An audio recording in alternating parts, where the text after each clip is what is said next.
Hi Taurus, how are you doing? So this is going to be a reading from the 22nd to the 28th of November, and we're going to look at some of the energies that are going on. This is just a general reading, so if it doesn't resonate, that's totally fine. You know, some weeks it will resonate and some weeks it may not. Also check out your rising sign because I find that's quite accurate too. So let's get some messages.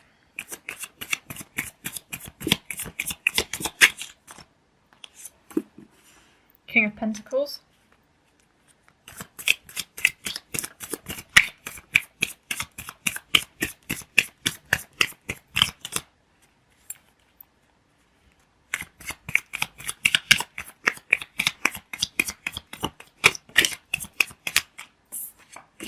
Two of Wands.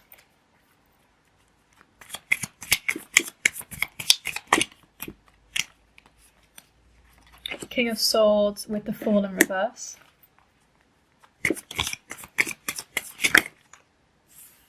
And then we've got Eight of Swords in reverse, Ace of Wands in reverse with Seven of Swords.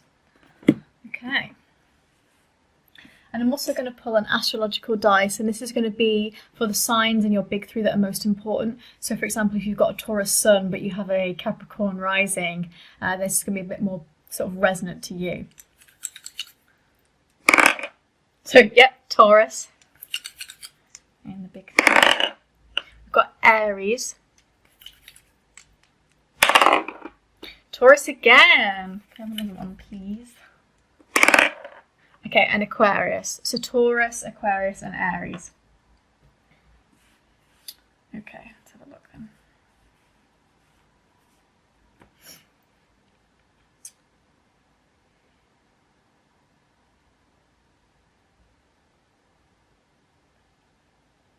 I feel that you are very determined to have a new start in something. You're very determined to make something work with somebody in particular. So I like to do a bit of a mix in these readings. So, you know, sometimes work, sometimes love. So I try to mix it up a bit. But, you know, I'm going to start off with love because it kind of just, you know, it jumps out to me. Ace of Wands in reverse with Seven of Swords. This is like something that didn't really get off the ground, but you are... It's caused you frustration and you're ready to sort of push forward, because Seven of Swords to me is kind of like new plans. It's almost like somebody has betrayed you in the past and you're very determined to not make the same mistake. You're very determined to kind of start something new with somebody where you don't feel that betrayal, where you don't have a relationship that feels stunted, it feels bland, it feels full of betrayal. Ace of Wands in reverse to me kind of gives me it's very serious energy, I think, you know, because I always find this quite fruity and fun and creative, and to have this in reverse, I find this to be very serious. I think you're like, I am getting serious about what I want right now, because in the past I've had something that really angered me and it didn't show me in the best light, and I'm not happy about it. And also we have King of Swords as well, which is a very serious kind of figure, and this is very motivated and disciplined and sort of like, I'm going to get on with it. It's like literally I'm going to just stick the sword in myself, you know, like if you want something done, you got to do it yourself. So also for a lot of you that are, you know, kind of interested in work and studying the rest of it, this is more about kind of taking the bull by its horns and saying, I am going to do something because I can't trust anybody else. You know, they can't do the job as well as I can. You know, they definitely can't be as creative and as innovative as I can be. And I think really as well, it's kind of about trying to push forward and also see eye to eye with somebody as well. And the reason I say that is we've got this Two of Wands, trying to, you know, have some kind of mutual feeling, a goal that's shared. And in particular, I think it's almost like trying to... Oh my God, there's so much noise outside. Why? So much noise. Sorry. I think it's trying to decipher the good from the bad.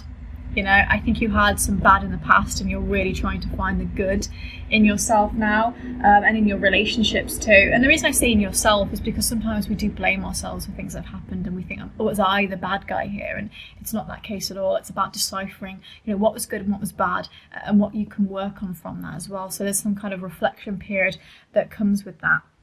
And I think here you can see that, like, seeing this journey together, you know, I always find this to be quite a interesting card when it comes to mutual feelings and romance again. But in the past, perhaps you didn't always see eye to eye with somebody, Okay, so this could be like you wanting to have a relationship with the same person, not necessarily a new person, but you are, you know, you're feeling very different about that situation right now. And you're feeling more free, but at the same time, you're scared to have that freedom. And the reason I say that is because we've got Eight of Swords in reverse with the Fool in reverse. Kind of oxymoronic. Because the Fool is very spontaneous and free, Eight of Swords in upright is very trapped and is in a crisis. So it's kind of like, actually, it gives me sort of one step forward, two steps back kind of energy, okay? In one area, you're like, I feel like I've got a bit of freedom because I'm taking control myself, okay? So I'm taking control, I'm pulling myself out of crisis and pulling myself out of this betrayal that I had with somebody this week. But also, at the same time, once I've done that, well, I don't know what to do after that, you know, like I've got an exit plan. I don't really know what's going on here. You know, there's a little bit of less spontaneity, but also we can see this as actually you having a plan, okay? Because the opposite of spontaneity is kind of rigidness, isn't it? So we can see this as actually, I find freedom in having organisation and planning. And again, that goes with this King of Swords, getting serious about what you want, actually having an action plan. So I think those two, although at first glance seem oxymoronic, they work together. They're trying to, you know, convey a meaning of actually action and planning and organisation will free you, okay? Because you won't feel so anxious about, well, I don't know what's going on, I can't see, you know, the what is it the forest with the trees, you know? And then finally, we've got one card that's kind of the overall energy that compounds that, and that is King of Pentacles.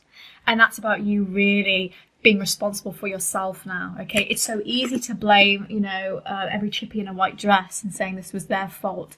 But until we look at ourselves and say this was my issue and I'm going to fix it now, okay? I'm not saying that everything you do is your fault. Of course not. People can be absolute bastards to us and that isn't our fault.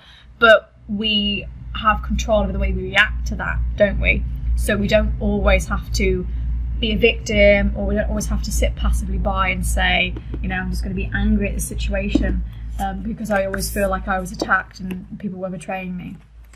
So this week is really just getting your shiz together and taking control of your life, Taurus. You know, being your best self and glowing up in that way, but also, again, finding freedom in rigidness, which sounds, again, very oxymoronic, but I think for you is going to help you in particular. So I'm just going to pull a love card as well, because we were talking a little bit about love and relationships. And again, keep in mind, this could be work relationships as well. If you had an ongoing issue with somebody at work, or, you know, somebody that you, a friend even, or family member, you know, I also see some kind of like family member things there with Two of Wands, you know, siblings in particular. Could also be that as well.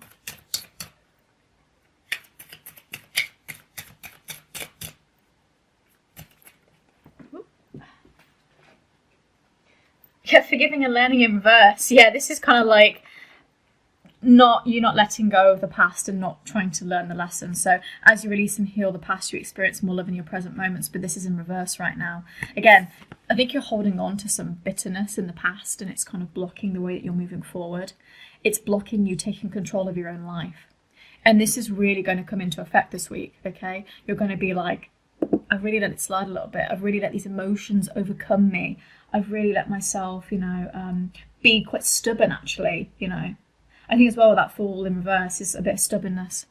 So it's like I've not been willing to move out of my own way and invite happiness that I want into my life, okay?